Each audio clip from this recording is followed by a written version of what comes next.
Okay, recording has started. Welcome to the Manhattan GMAT Study Hall for August 8th. And we're going to be doing assumption problems in critical reasoning here. So, good time. There's no picture today. I don't usually take the time to root out a picture, but occasionally you're treated to one. But it's intermittent rewards, so to speak. No picture today. That is correct.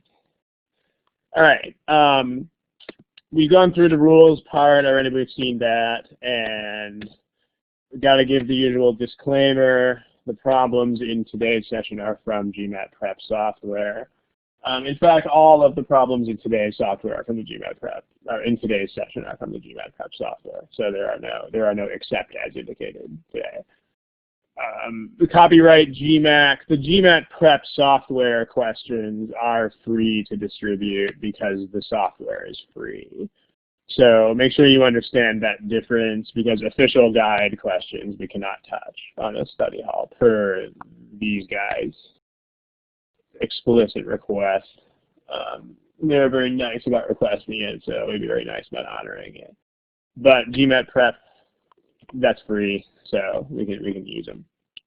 So that's where the problems are from. And don't forget that when you do a multiple choice question, you should pick the answer from that menu of answers and not in the chat box. All right, so let's do one. Let's go ahead and jump into it. How about that? Again, these are actually literal screenshots from the GMAT Prep software. If you ever, I made them about as big as I can make them, so there's no way I can magnify it anymore. If you have a hard time reading it, try to make your screen bigger if you have a hard time reading it. So, because that's about the only option you've really got there. But there it is. So give it a shot. I'll give you some time on a timer here. And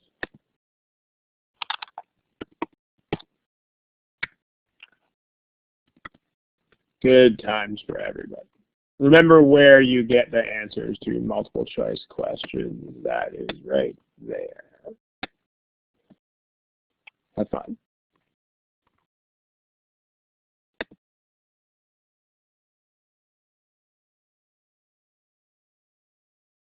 All right, so remember how this test works. If you don't have an answer, or if you have to guess, you got to pick something. In other words, don't not pick something.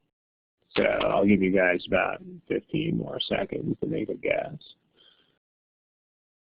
If you are Amit or Christina or Nada or Ritage or Sanal or Yanni, make sure that you pick an answer choice, because this test will make you pick an answer choice. Okay, so let's talk about it. There's still a couple of you. I'm looking at you if your name is Nada or Yanni. That means you still don't have an answer yet. Yanni, you just pick one. Okay. Again, remember that you have to guess on these. The other element of success here is guessing really quickly once you realize it's time to guess. Like if you are lost or confused or whatever happens, then you got to just own that and be like, hey, I guess I'm lost or confused or whatever, and just rip off a guess right then and there. So here's the answers to this problem. So we are sort of all over the place on this one. We have two answers that are more popular than others, but not by that much. So what we're going to do is table this problem for just a second and look at some simpler examples just to make sure that we know what we're talking about here. So, yeah. Okay. Let's make sure we know what an assumption even is in the first place. So let's talk about that. What actually is an assumption? So let's open this by means of an example. So let's say I tell you that Joe is a fan of the soccer club, Peñarol, therefore Joe is awesome. Okay. So what is an assumption here? The question is, I'm going to give you a couple of options, and we're going to make a decision there. Which of the following is an assumption here? I'll give you two options. Number one, if someone is a fan of the club thing at all, then he or she is awesome. Number two, if someone is a fan of a soccer club, then he or she is awesome. Or either of these. So I'm going to go ahead and erase the answers that you had to the multiple choice question. Since these are 1, 2, and 3, let's make them A, B, and C. So pick A if you think just the first one is an assumption. Pick B if you think just the second one is, and pick C if you think that either of those is an assumption up there. So what do you think?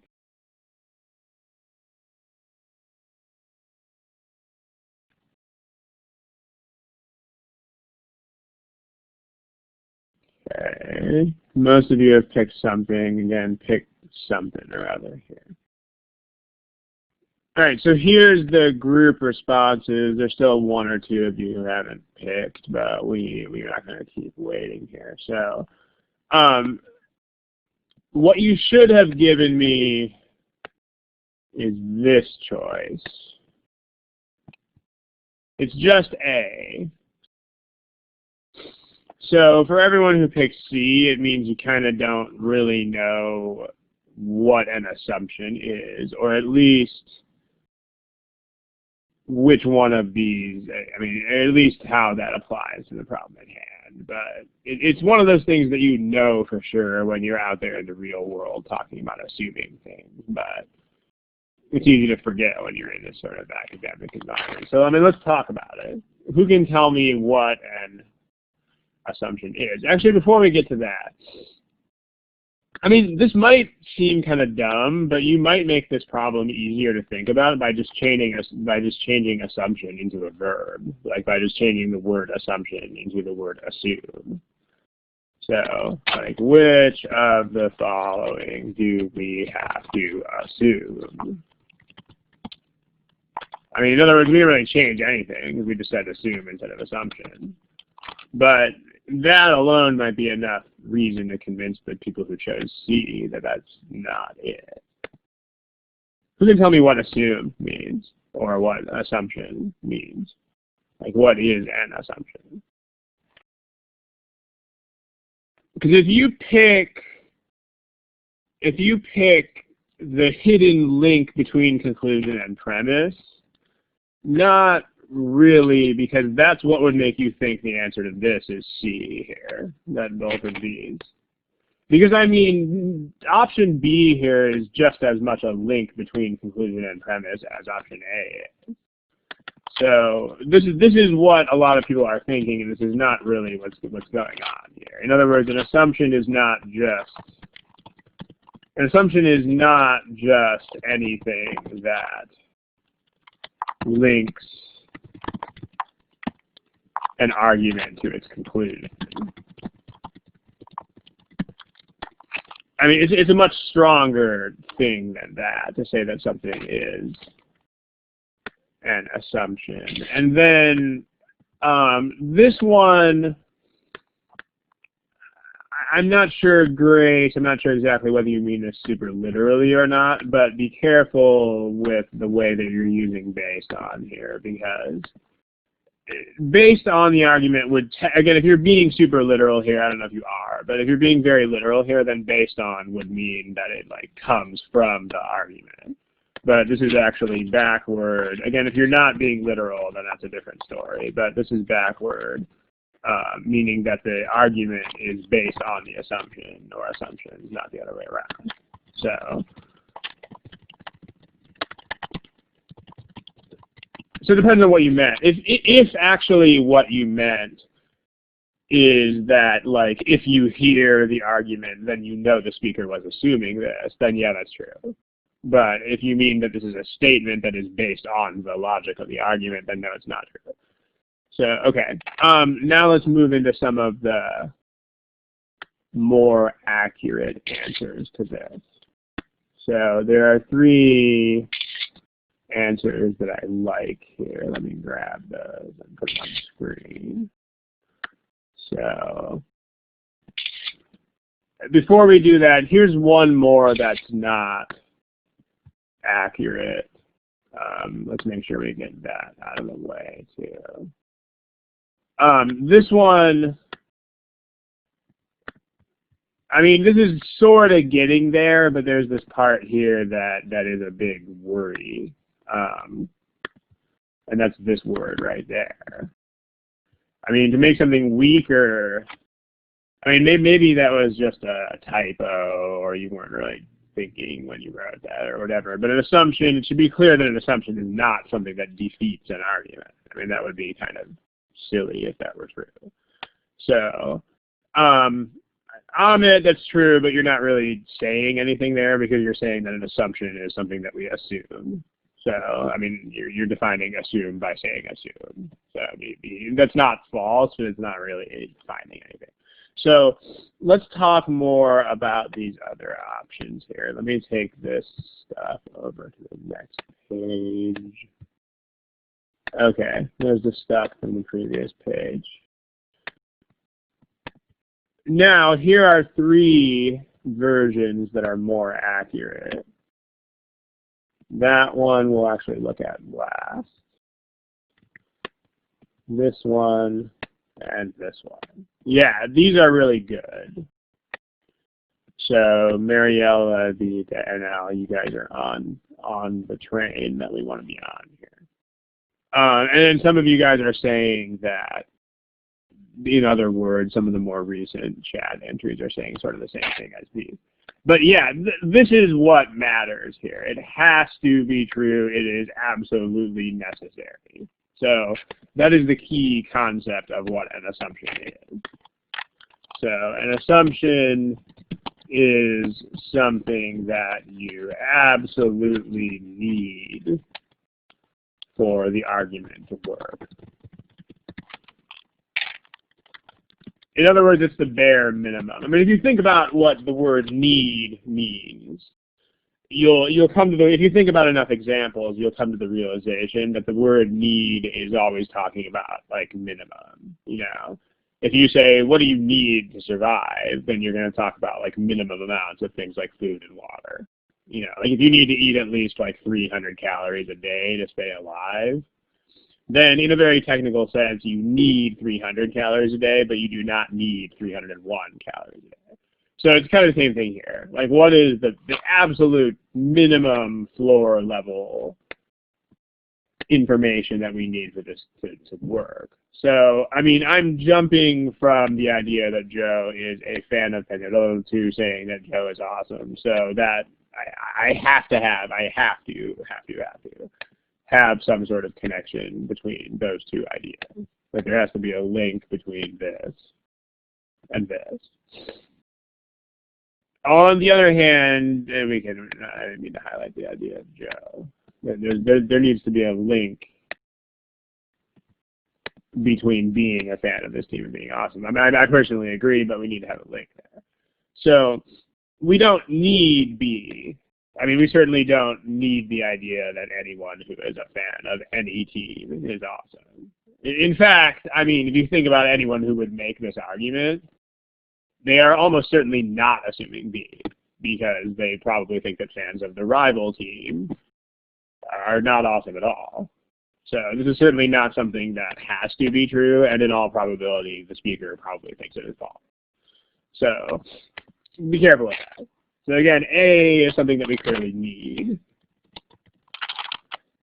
B is something that's not, we don't need this, and the speaker is almost certain to think that it's not true. Because you know how it is with sports fans, I mean, they don't like the other team. So, okay, are we all on board with this? So it's something that you need to be true. It is something that if it is not true, Now what about this? And yeah, a couple of you guys are giving me different versions of this down here. So I'll put one more. I'll put two more versions on the board that are the same as what NL is saying. If anyone's not on board with the need part, you can go ahead and type a question or whatever in the chat box. But let's talk about these ideas here real quick. So these are all basically the same idea. These three that we have here. Because this is actually, I mean, this is another way of defining what the word need actually means. You know, if you say, I need 300 calories a day to stay alive if I'm out in the wilderness, that means if I don't get 300 calories per day, then I will die, is what it means. Or like if you need to do all the papers to pass a class, that means if you don't do all the papers, then you will fail the class.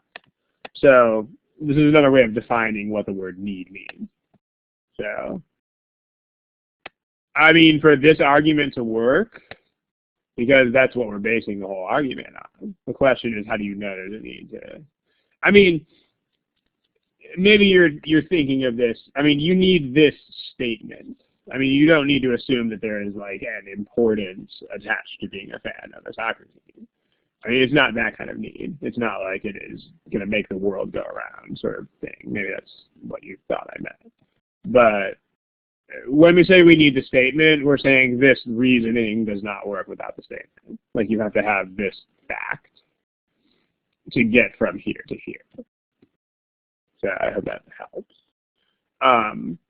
This is another way of defining what the word need means down here. If you don't have it, the conclusion is wrong. So yeah, if an assumption is false, then the argument dies. In other words, it is no longer valid reasoning. So, I mean, ordinarily, now what's cool about this second thing here, this purple thing, is that ordinarily this would just be a cute fact about assumptions. But because these are problems that are multiple choice, it's not just a cute fact. It's actually a thing that becomes a method. It becomes a thing that you can actually do with answer choices. So if you have answer choices that are supposed to be assumptions, then this actually becomes an actionable plan. So you can make the choices false, and you can see which choice destroys the argument.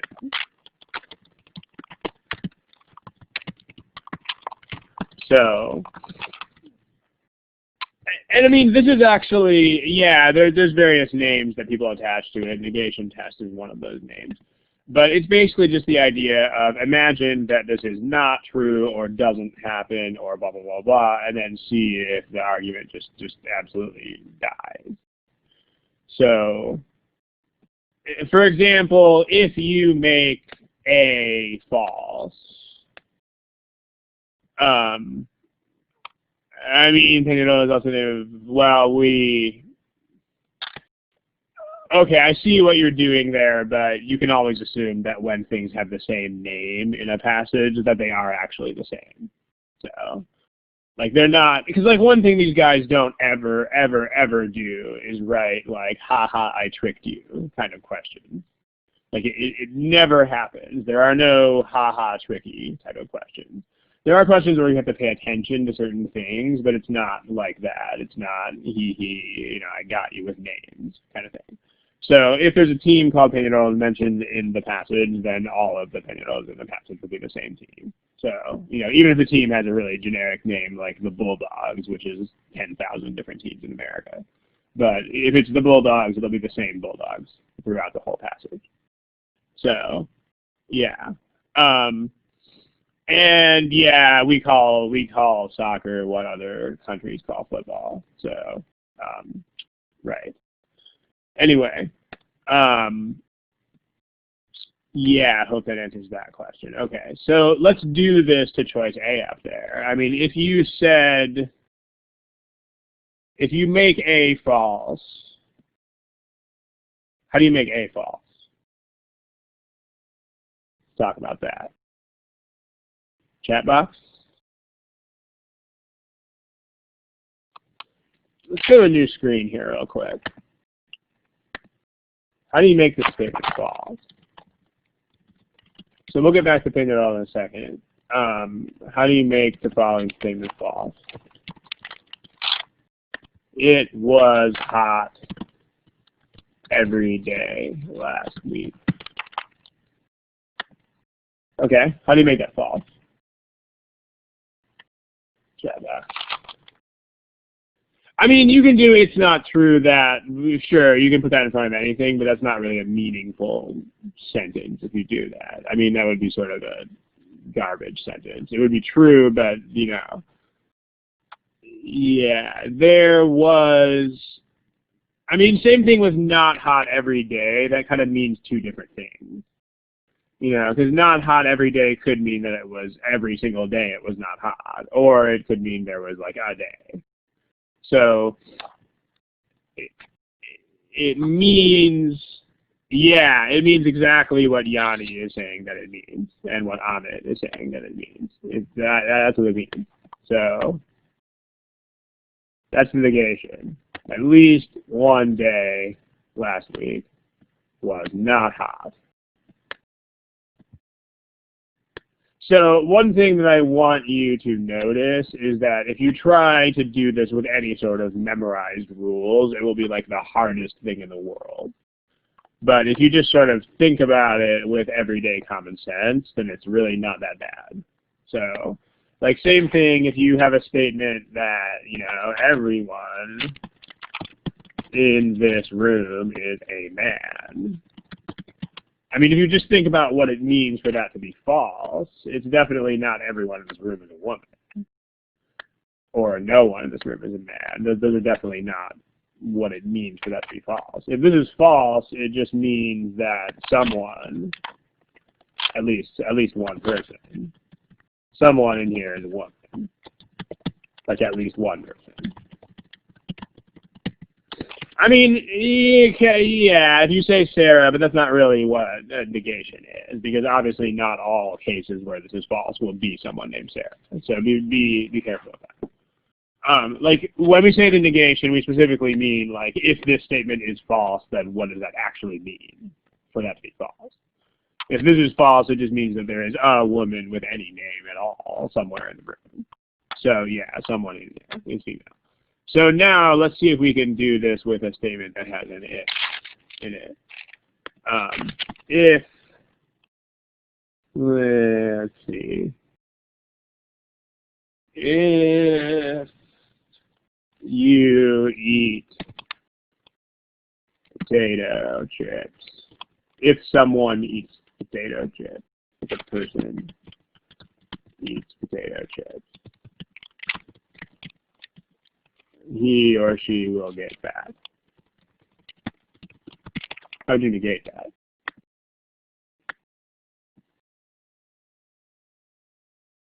There's a bunch of ways that you could word this. There's not going to be like one super canonical way to word this. But again, use your sort of everyday common sense to think about what it means if this is false. This attempt is too extreme, that what this person wrote. This is not really the negation because this is much too extreme to be the negation. So, too much. I mean, if we go back up to this statement here, if we said something like it was cold every day last week, that's, you know, because I mean a day can be not hot without being cold. You know, it could just be mild or seasonable or, you know, all those things that are between hot and cold. So, in other words, in that first statement, cold is too strong, it's too extreme. So same thing with will become thin. I mean, if someone just maintains their weight, that would also be the opposite of that. So, but, okay. This attempt is also not what we want. Because this is not, I mean, this is not the opposite of that. I mean, remember, if you do this right, then exactly one of these two statements should be true. Exactly one of them. It's actually a good guideline for figuring out whether you have done this correctly or not. Like if you make the correct negation of a statement, then in any particular case, exactly one of the two statements, the original and its negation, should be true. Because I mean, that's what a negation is. Like if a statement is X and the negation is not X. So I mean, one of those has to be true, the other one's false. So I mean, this is not a valid negation because, I mean, this is actually basically logically unrelated to the statement we have up there. But this is not a negation because it's possible for both this and the other statement to be true. So, because I mean, let's say that let's say that humans were such that we always got fat no matter what. Then this would be true and that would also be true, which means that these are not negations of each other. So, Julie, that can't be a negation because you're actually saying the same thing that this says, except you're not saying it has to happen. You're just saying it might. But X might happen is definitely not the negation of X will happen. It's just a less strong statement of the same idea. Okay, now what we do want is may not get fat is actually a non-statement. And that's not really, you sort of. I mean, you want to be a little bit more, you want to make that statement in a way that's a little bit more sensible to the kind of person on the street. Although you have the right idea. But here are some good versions of this. Here are two that are more along the lines of what you should do.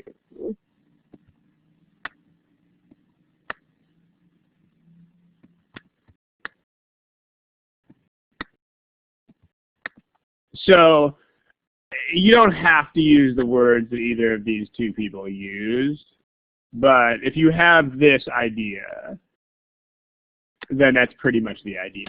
Because like if you think about what this statement entails, this statement is basically telling us that everybody who eats potato chips will get fat. So if you want to get it out of if-then form, it might make more sense if you do that. So, because you guys had a lot less trouble with that statement. So, if I say everyone in this room is a man, then the negation is pretty clearly that, like, a person in here is not a man. So, just do the same thing here. I mean, if you state that without the if, then it becomes something like everyone who eats potato chips will get fat.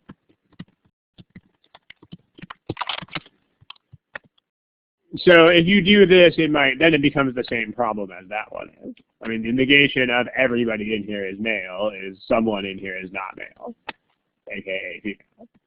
The negation of everyone who eats chips will get fat. Notice we don't care at all about people who don't eat chips.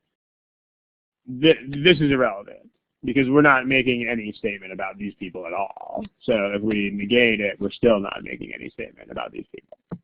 So just make sure you know that. If there's like a group of people or things that we're not talking about, then we're still not talking about them.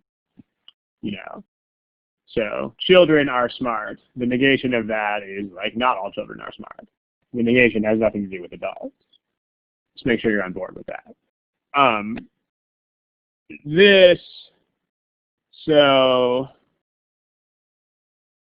May not. I guess that is not really that different. Now that I read it again, that might have just been me being dyslexic and putting words, imagining words in places where they weren't.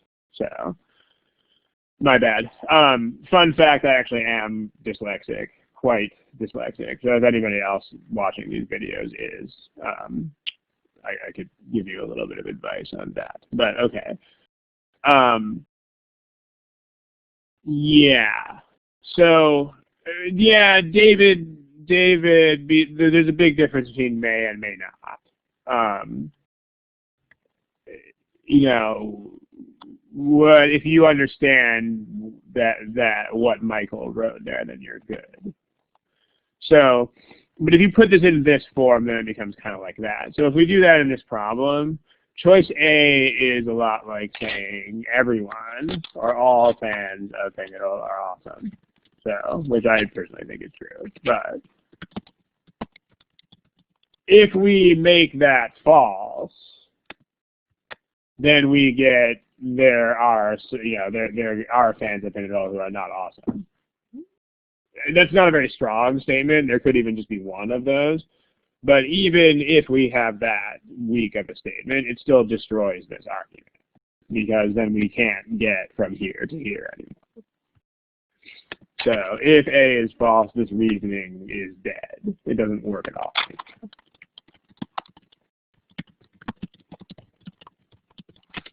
So, I mean, that doesn't necessarily mean that Joe is not awesome, but it just means that we can't prove that he is with this particular reasoning anymore. So what you should get from this is in sort of compact form, so now we can address this problem here. When you think about assumptions, you should consider them into, like, there are two primary ways to consider what an assumption is.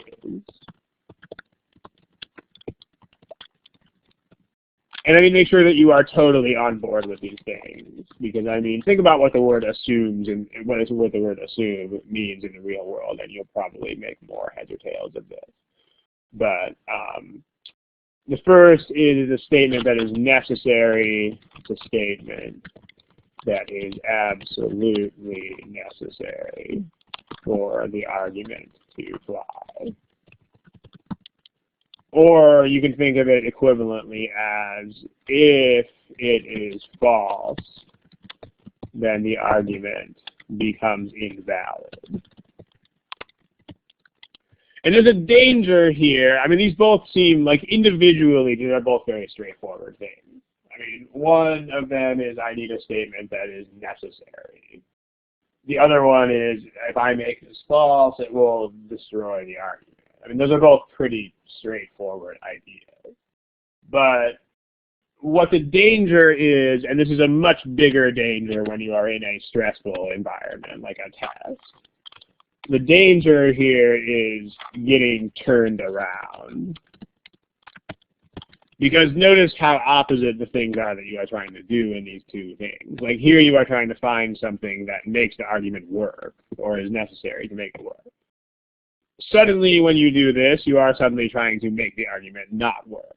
Like it is in fact almost exactly the opposite line of thinking. So it's dangerous because, you know, it's very hard to keep your head on straight and that kind of thing. It's much harder than you might think. So you got to be very careful about that. Just be forewarned. It's kind of like when you have a strength and weakening problem. It's surprisingly easy to pick a statement that actually defeats the argument when you were trying to strengthen it. It sounds absurd that anybody would ever do that, but it's a very easy thing to do in a testing environment. So be careful here. So let's talk about this. So what you should do when you read these arguments is you should try to put them, you know, into like conversational language that, say, a 10 or 11-year-old would understand. Like that should be your primary goal here. At least in your head when you read any critical reasoning passage.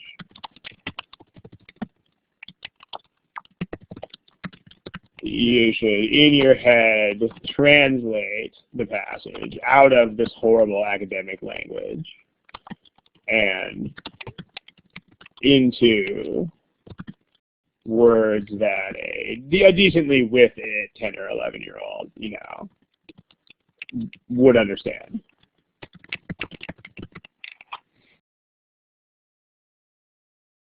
Because you won't, the thing with these passages that's neat is they're not ever going to be totally full of jargon that would just be inaccessible to a person of that age. I mean, there might be things that you wouldn't think about at that age, and you might, if the passage talks about a particular disease, you might just be like, okay, there's this disease, and then not really go into it. But at least, let's see if we can do that. So,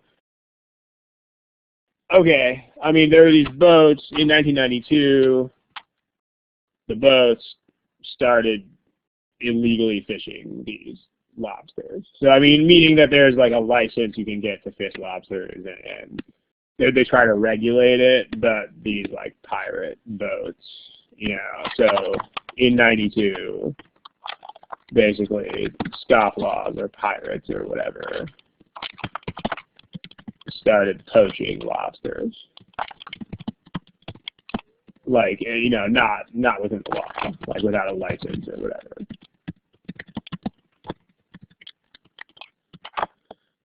And then soon afterwards, the annual tonnage of lobster legally harvested in these. I mean, what does this mean, second statement? The statement that starts with soon after. Tell me what that means in words that like a 10-year-old would understand.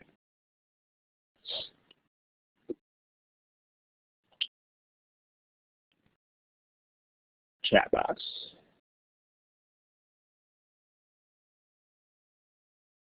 Next. I don't know what you mean by, not just the word soon after, the whole statement that starts with that.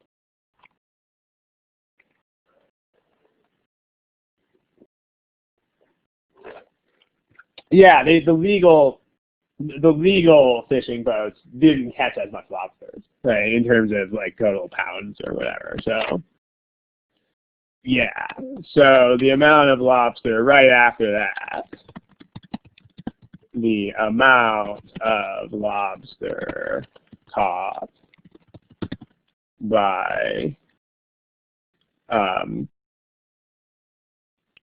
the legal boats went down. If anybody out there is thinking about number versus amount, this is actually an amount, not a number, because it's tonnage and not number of lobsters. It's not how many lobsters, but it's like if you threw them on a scale, how much do they weigh? I mean, that's more of a sentence correction thing, but in case anybody was going there. Yeah, so fewer and fewer lobsters were harvested, or at least whatever, right? So now, to the point where 4 years later, despite what does that mean? Again, I'm 10 years old. That confuses me.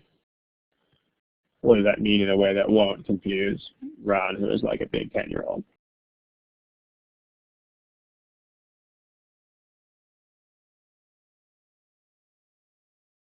Yeah, the pace of it, or, like the same number of people or boats or whatever. I mean, you should take the time to think of what statistics mean. Like the level of fishing activity is kind of this hand-waving random abstraction.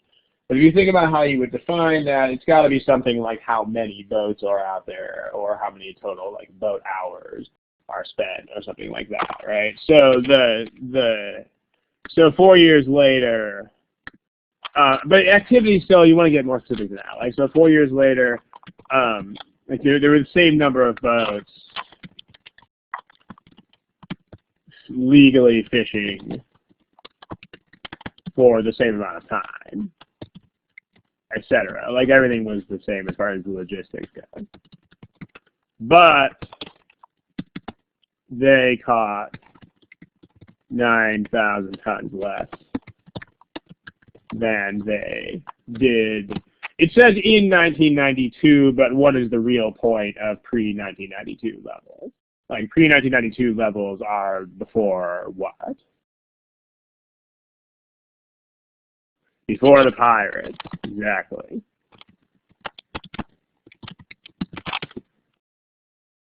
And then this person says, so I think that this 9,000 tons, that amount must have been taken by the pirates. That amount right there. Okay. By the way, when it comes to this sort of passage, I mean, remember that in critical reasoning you should not, like normally you should not be taking notes, but if you get lost or confused, then notes help. So if you do take notes, they should be notes like these. You know, they should be in like language that a 10-year-old would understand. I mean, the worst possible thing that you could do here would be to write down like exactly the same kinds of words that are in the passage, because then that will just not help you at all. That'll just keep it in this weird, undecipherable garbage language. But if you get it into like conversation language, you know, I'm 11 years old, explain this to me, then it'll definitely help you understand. So, okay. So what is there no reduction? Yeah, that's true, but you know, I mean, if you could take that into account if you wanted to, but again, they're not going to be tricky with you here. So if you're thinking about stuff like that, don't think about stuff like that. Like this is not these are not nitpick kind of questions. So in other words, if I say like, you know, I've been, you know, trying to stay on a diet, blah, blah, blah. So even though I have not gained weight, you know, I still wear bigger clothing sizes now. I mean, even though I have not gained weight, it clearly implies that I still weigh the same. I mean, it's true that if you read that really nitpicky, really literally, then it could be I lost weight, but they're not going to write it like that if I did. So, yeah, do not try to be a lawyer. If you try to do that, you will do horrible on this test, because these problems just don't do it. Like, these problems don't nitpick, and they don't stick a wire in front of you and try to trick you. Like, they just don't do it. So it's all about reading for sort of the big picture here. Okay, anyway, back to the question at hand here. Yeah. So all that stuff you did with like the in law school with trying to find loopholes in the black letter of the law, yeah, don't do it. Okay. So let's talk about these. Does anybody see anything that's necessary here? The question is, I mean, let's talk about how do you find these. And we'll talk about answer choices here in a second. But the question is, where do you get those from? Where do you get things that are necessary? So one of them is, there's basically two ways that you can magic these out of thin air here. But how do you find these is the question. Because the point is they're statements that are not in the argument. So you might be wondering, like, how do I find these things? I mean, they're not actually there. So, well, there's basically two ways. The first is if the argument makes a big jump from one topic to another, like from one idea to another one, like with no justification for making that jump, then you have to assume a connection. So that's what we did here. Like, we suddenly jumped from Joe and the fan opinion, oh, dude, Joe is awesome. That's kind of a big jump. I mean, if you're a fan of this team, it's not that big of a jump. But we needed an assumption to get us from here to there. Point A, point B, whoa, how did you get there, kind of thing. So that's one way to do that. Although here there's not any gigantic jumps in the reasoning. I mean, there's not anything huge here. I mean, they go from, I mean, this time frame is correlated to when the pirates started coming, and the 9,000 tons is correlated to what's here. So they're not really making any big jumps.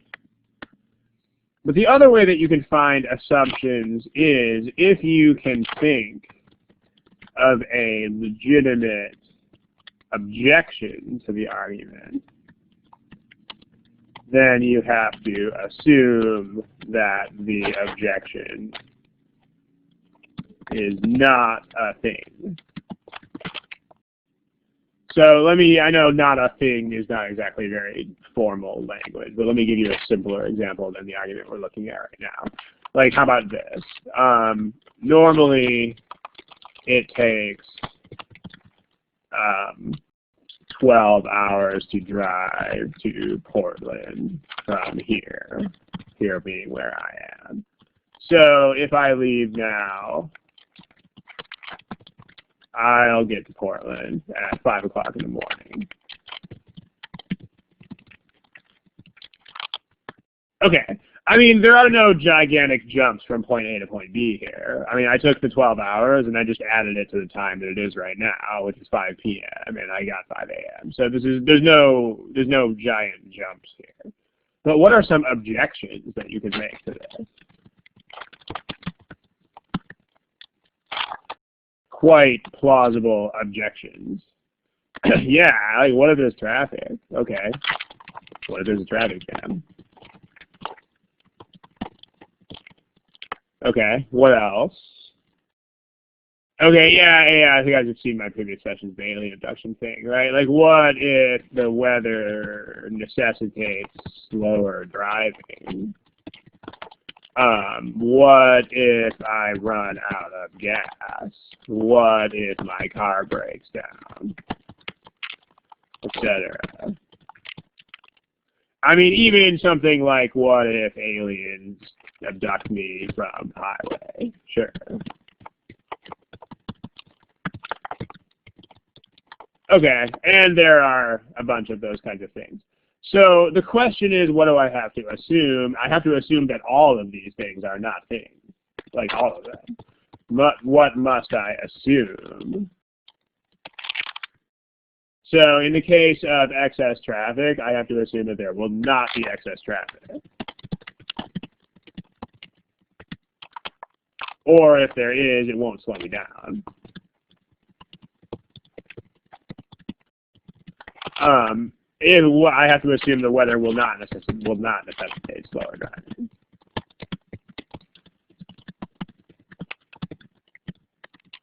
What if I run out of gas? I won't. I have to assume that. What if my car breaks down? It won't. And what if aliens abduct me from the highway? They won't. Now, in terms of the GMAT would not give you an assumption like this one, even though, I mean, this red thing down here is just as much an assumption as all of these. I mean, you do have to assume this. But they will not test you on that because it's such a weird possibility, right? So you don't have to assume that there are no aliens. I mean, there could be all the aliens, but you just have to assume they will not abduct you. So remember, necessary. It's not necessary to believe that there are 0 aliens. They could be around every corner as long as they don't touch you. So you can do this too. And I mean, the cool thing about this is that this is a very normal thought process in the real world. Like, people are very good at objecting to things. Like, people are not bad at that. So can you think of any objections to this argument that's here? Objections?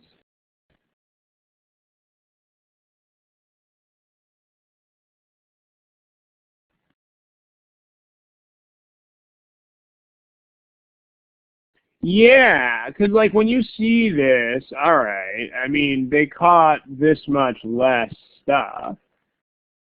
So that must have been the fault of the pirates in that year. One possible objection that you could make here is, like, what if there were just not as many lobsters hanging out in the first place?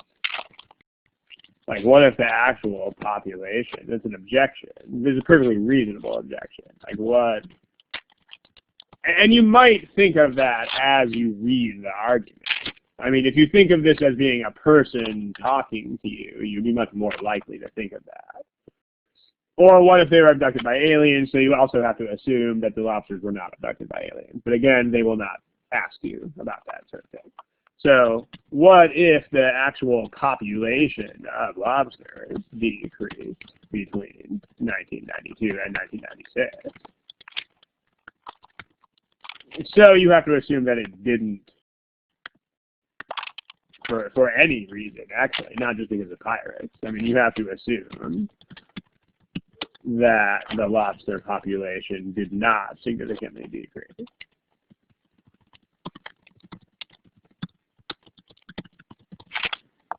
If at all. So that's this. This is the answer that we want right there. I mean, this is one reason it might have. I mean, one of the reasons it may have decreased would be the pirate fishing. But the point is, we have to assume that there is not a smaller pool of lobsters to choose from. You don't actually have to assume that. I mean, if this choice, Rafa, you don't have to assume that about pirates. No, you don't, because you could have this answer choice say some other cause. I mean, this could also say, you know, global warming did not reduce the population of lobsters between 1992 and 1996. That's still just as much of an assumption. And if you want to know why, you can also do this. I mean, remember, this is your sort of nuclear option here, this number 2. Try making these things false and see if your answer choice is destroyed as a result. I mean, if you negate either of these two things, either the version of this answer choice that's here now or this, then the argument is destroyed. Like, if you negate the answer choice here, you get, you know, the illegal lobster harvesting was so extensive that the population actually declined sharply by 1996. If that's true, then this person's thoughts are probably wrong, and, you know, it definitely is not valid reasoning anymore, because it probably just means there's not as much lobster to catch. Same thing, even if it's global warming. If this is false, then global warming reduced the population of lobsters a lot. Let's say that it says significantly or sharply, like that one does. If that's true, then this reasoning is still not good anymore. Because if there were so many fewer lobsters because of global warming, that's probably what this reduction was. So actually, yeah, I mean, the illegal harvesting mentioned here is not the point. The point is this. And notice you got a couple of weapons here. The thing that's weird is that we don't normally think explicitly about assumptions in the real world, because we don't normally do that. That's why they're assumptions, because we don't really consciously think about them. But that's what makes this hard. But the advantage you've got here is you've got 2 separate routes that you can go. You can try to find what makes it necessary, or you can negate answer choices and see if it kills things. So let's look at the other choices. The average catch of a boat of the bad guys has increased steadily. The problem with this is that it doesn't matter, because we're not talking about individual boats. Like, all that matters is the aggregate catch. So individual boats doesn't make any difference. Aggregate stats here are all that matters. So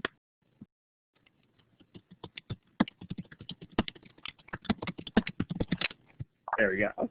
And we also don't care about this either, has increased. I mean, we don't, that's not a thing. I mean, for the argument to work, we do need to assume that pirates are catching things, but not that they are catching more and more and more things every year. That's not a thing. This is, we don't need this to be true. I mean, the outlaw fishing boats If you make that false, you get the outlaw fishing boats do harvest more lobsters. But even if that's a thing, this argument can still proceed. I mean, like, if this is false, then that just means that the number caught by the outlaw boats is more than the other boats. But these statistics could still work. I mean, in that case, this decrease would be a gigantically huge decrease, but it's still doable. I mean, let's say that these guys harvested 9,000 tons of lobsters, and the legal boats that year only harvested 1,000 tons of lobsters. I mean, whoa, same problem, but it's not going to destroy this argument. This choice, the annual legal lobster harvest, same kind of problem that you've got in choice C. These answer choices are very closely related to each other. These answer choices are both saying that you have to have these answer choices are both about the pirates' harvest being more than the legal harvest. The relative amounts don't make any difference. The point is just that there is a decrease of 9,000 lobsters. It doesn't matter if it, or 9,000 tons of lobsters.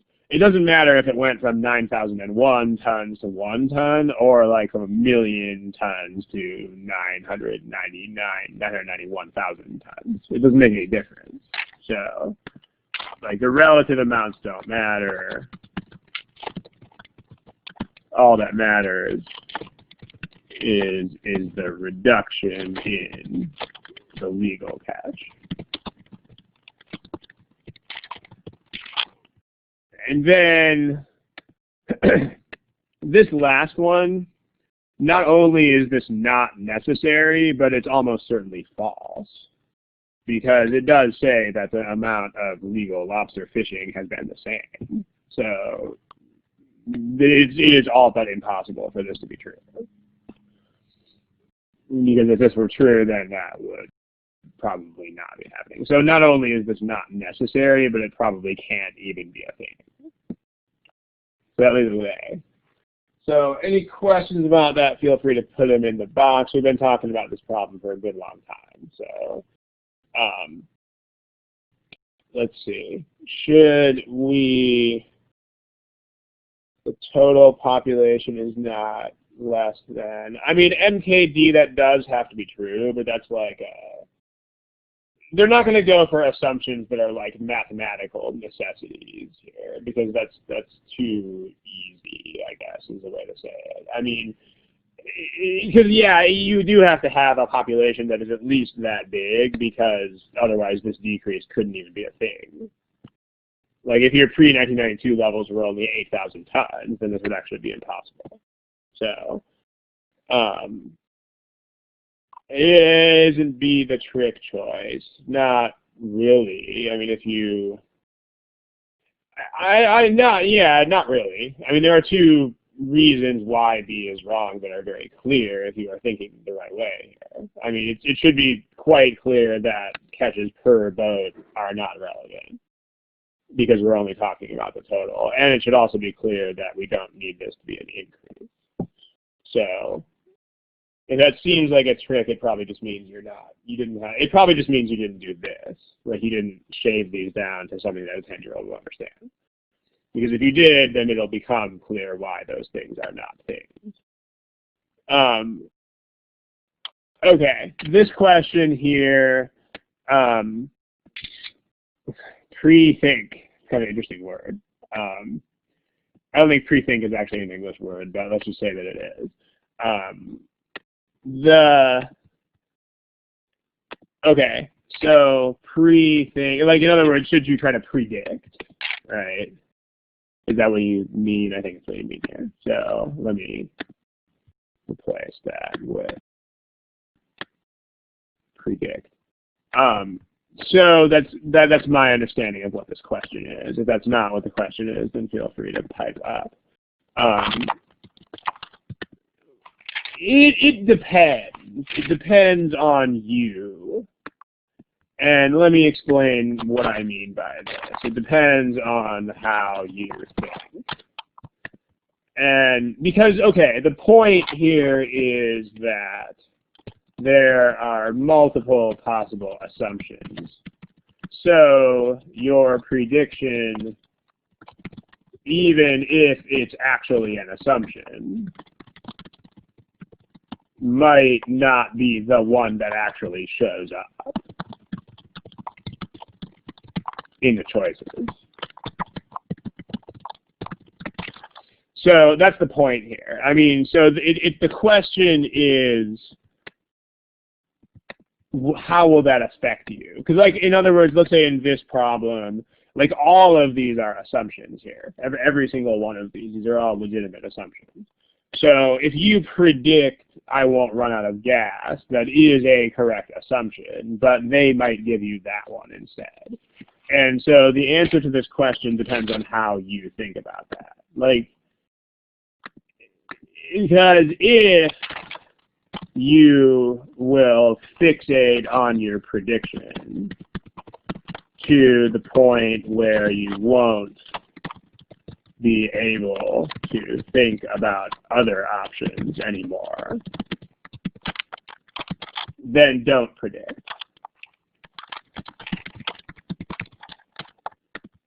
If not, if you will still be open to other possibilities, despite having formulated a prediction, then go ahead and predict because there's no downside. So, I mean, what I mean is this. Like, I'm kind of in the first group here. Like, you know, funny story, I got back from the airport with my wife once, like, last year, and I spent, like, half an hour looking for my car in the parking lot, and we actually had her car there, and I walked past it, like, 4 times. So, because what was happening was I was looking for my car, and I just, like, totally was not even thinking about her car being a thing, even when I walked right past it.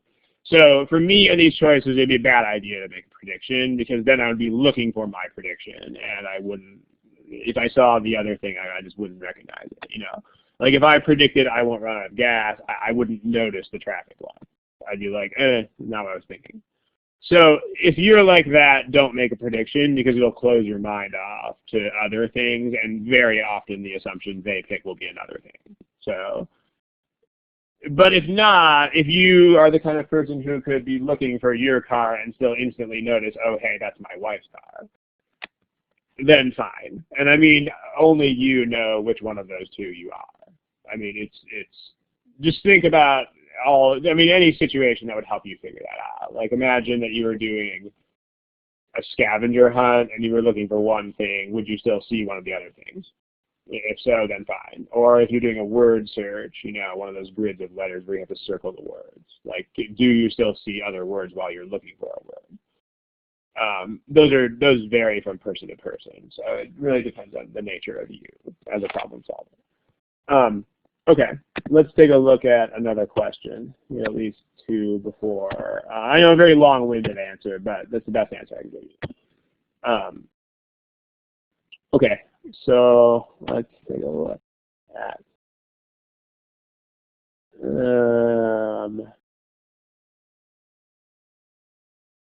take a look at this one. All right, so remember where you find the answer choices. And we'll probably continue this theme into the next study hall because we got a lot more than 2 assumption problems in this set. So go for it. Here's a timer. Have fun.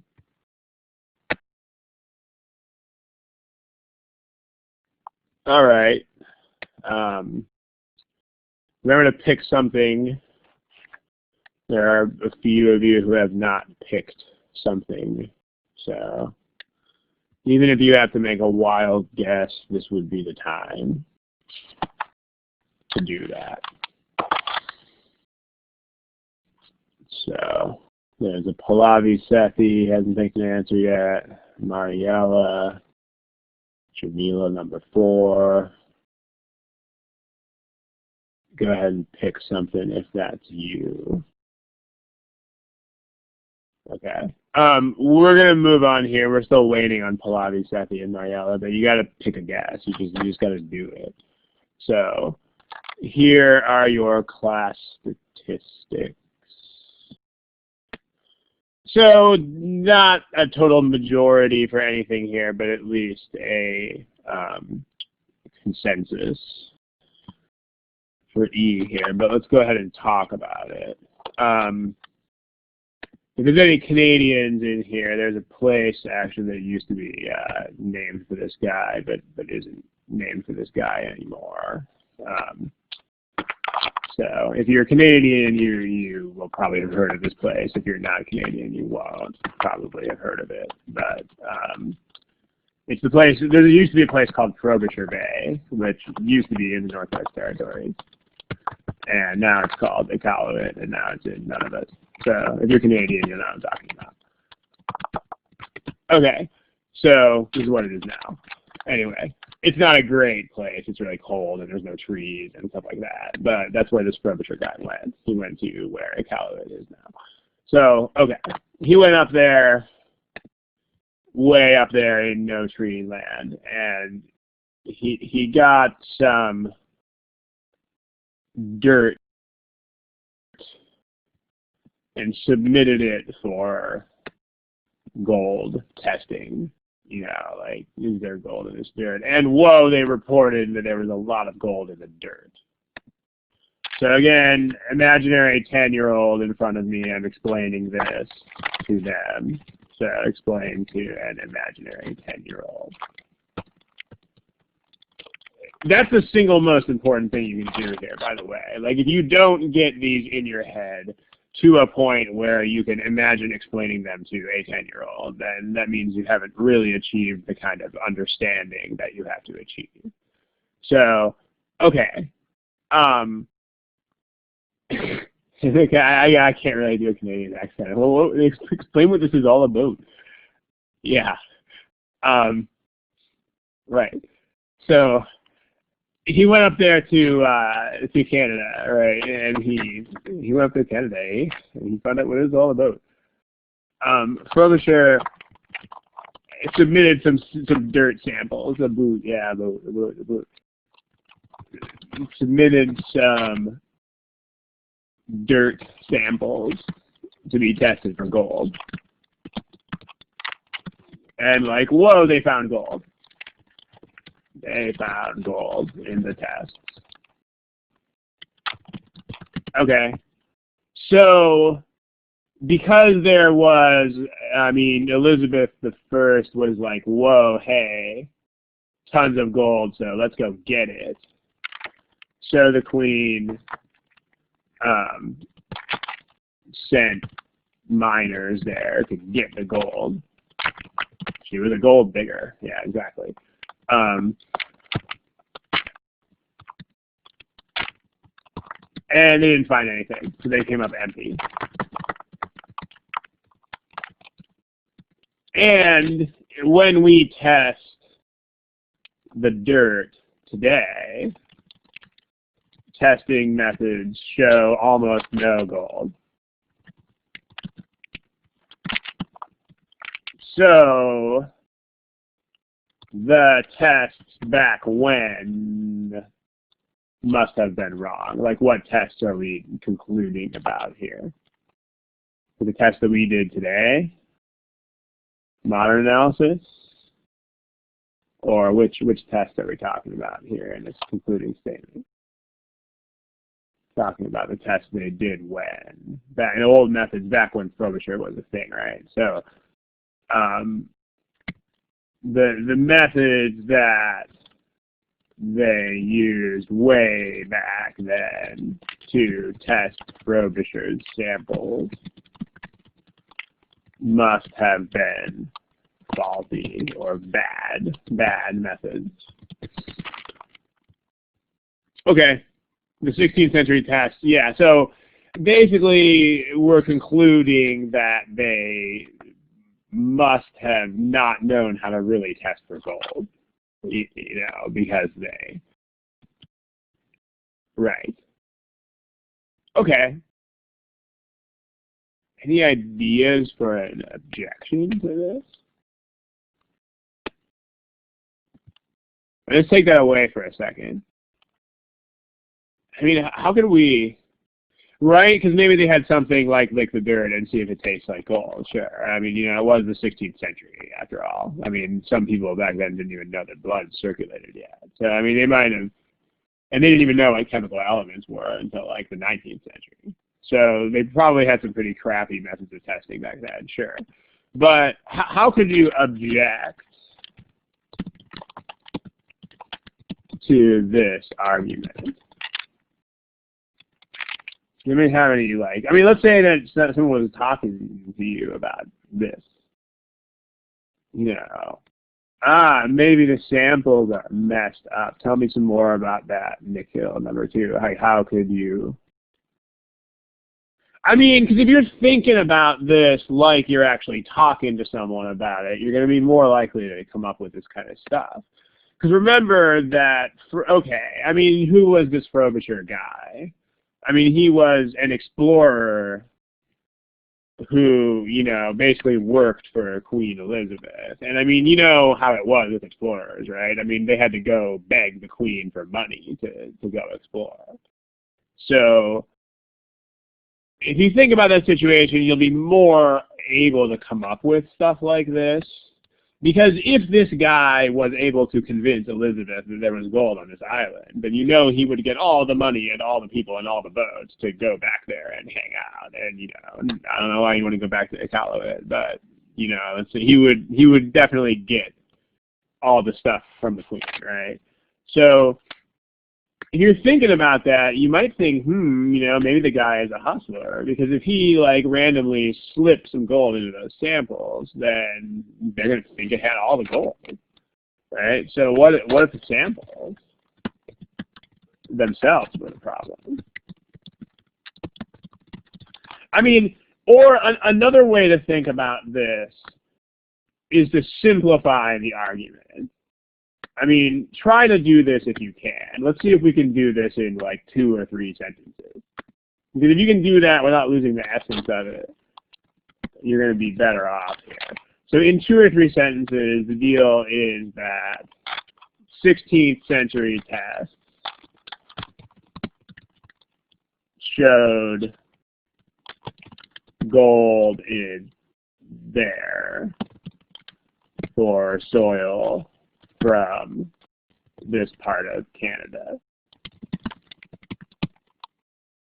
However, today our tests show gold is not there. Therefore, what we're saying, the problem is the tests themselves from back then. Okay, I mean, that's basically this argument in a nutshell.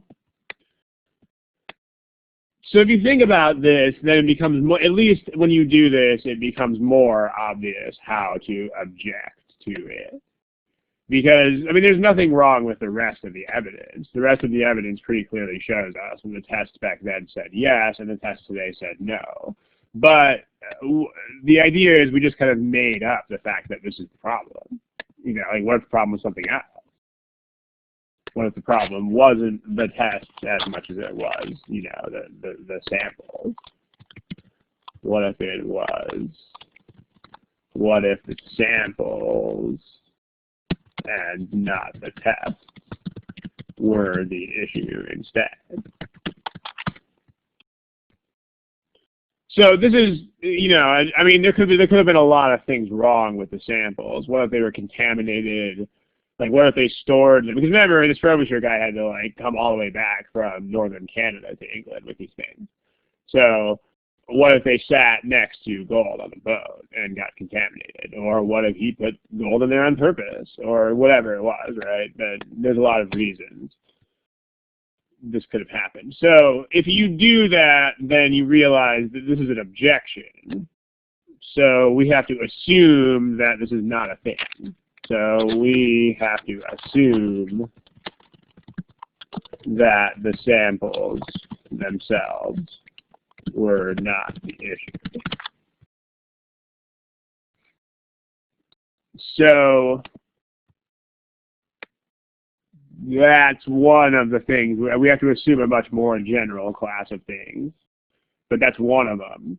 I mean, we also have to assume, for example, that, you know, all kinds of other things like that. I mean, we also have to assume, for instance, we also have to assume, for instance, that the samples weren't accidentally contaminated with gold while sitting on the ship or something. So the person testing may have had no knowledge of how to conduct the test. That's true, but that would be I mean, that's not an objection to this, because that would just be a way in which the methods would be inaccurate. I mean, the methods might be inaccurate because the methods were inaccurate, or they may have been accurate because the person running the test was an idiot. But those are not really that different. Okay, you also have to assume that today's samples and today's tests are accurate. That is true. This is actually very true, what Manju is saying. And notice that if you were looking for that, then it becomes this issue that we were talking about again here. Where was it? This. So if you were looking for what Manju is looking for and you would not notice choice E here, then it would be very dangerous to make a prediction like that. But if you would still notice choice E, then that's not a bad way to think. Right.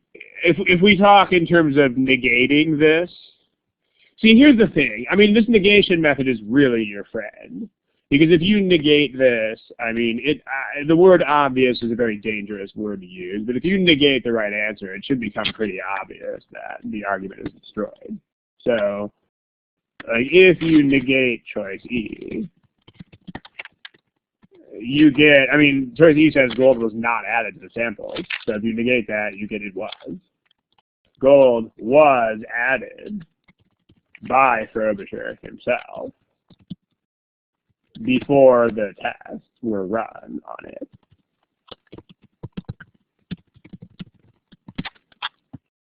I mean, before the tests were run on the samples. So, then the samples. If this is true, then it should be very clear that this argument is totally dead. Because if he tampered with the samples, then of course the methods were not the problem. The problem was that we were looking at samples that were totally not the right samples anymore. So, do this method. If there's any issues with these problems, try the negations, because it will definitely make your life a lot easier. Like the negations... The negation is usually much easier to recognize. So, like here, totally. I mean, the reason why this is true is because what you're doing when you negate the argument is a much more normal thought process. Because, like, finding assumptions explicitly is not normal. It's not something that we usually do. But saying, no, you're wrong is a very normal thought process. We do that all the time, every day. So, and when you negate the answer choices, that becomes what you're trying to do. You're trying to prove that the argument is, like, wrong-headed. And, of course, we do that every day with people that we talk to. So it becomes a much more natural type of thought process. So... Okay, as far as the other answer choices go, B, there's no distinctions between different parts of the island anywhere in the argument, so, you know, it's all the same. C, the methods that we definitely generally used. I mean, because we don't care, right? The only methods that we care about were the ones that they used. So the only thing that matters is the methods that they used in this one case for these particular samples. Yeah. So, I mean, it's like if I say, I don't know, like you estimated your body fat percent using a set of calipers, and you got results that were crazy, then, you know, if I say most people estimate body fat by submerging themselves in water instead of with calipers, it doesn't matter, right? Because we're just talking about your use of calipers. So, make analogies like that if you have to, but it doesn't matter whether the methods they used were crazy and exotic and weird, because that's not the comparison. It's not the methods versus the mainstream methods back then. It's the method they used, whatever the heck it was, versus modern results. So hopefully that helps there. Frobisher, other Canadian island, doesn't matter, other islands, like the whole passage is just about the stuff they found on this one place. I don't even know how to pronounce that. But the whole argument is just about this place. And then finally, E, correct answer. Oh, and I guess we forgot to talk about A. A is, it's not a thing. I mean, in fact, not only is this not a thing, but it would actually go the other way. Because if this were true, then it would actually be more likely that the tests were right and not inaccurate. Like, there's a lot more gold back then. So this would, it doesn't support the conclusion. It actually beats the conclusion, but that it defeats it. But that's not what we want. I mean, if you negate these things, they're supposed to defeat it. This defeats it the way it's written right now. I mean, this actually goes against the argument. So, because this would lead us to think that the tests were perfectly correct. Anything that goes the wrong way is bad here. So again, if you don't realize that, it's because you're thinking of these as academic things and not as real-world type of arguments. I mean, in the real world, you would definitely know that something that defeated your point was not an assumption. But just make sure you import the same kind of thought process here. Okay, to the people asking about difficulty levels, the answer is doesn't matter. You don't care, so don't think about it. That's the only worthwhile answer to that question ever. So there's a problem in front of you, solve it. That's pretty much what we're doing. Any thoughts of things like that will just distract you from solving the problem, and that is not a good thing. Okay, we are way over time here, so we're going to go ahead and quit. I will tell you for the next session we'll do some more of these things because we've got some more of them lined up. So these assumption type problems. And yeah, I wanted a jazz flute duet with Ron Burgundy. I have no idea what that means, but apparently there's a joke that I'm not privy to here. All right, you're welcome, and Anchorman, I don't know if this is some TV reference. I don't get it.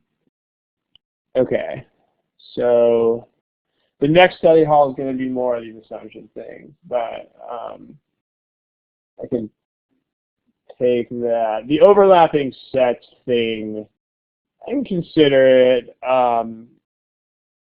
It's one of the things that we cover as a topic in our 9-session course, which makes me a little bit more loath to cover it, but I'll think about it. Go ahead and submit it on the actual form. Like, otherwise I'll just forget by 10 minutes from now.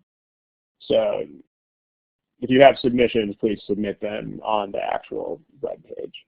So, all right, you guys, you're welcome. So, yeah, Amit, you shouldn't really take notes unless you absolutely have to take notes, which means you are totally confused and are trying to get a foothold.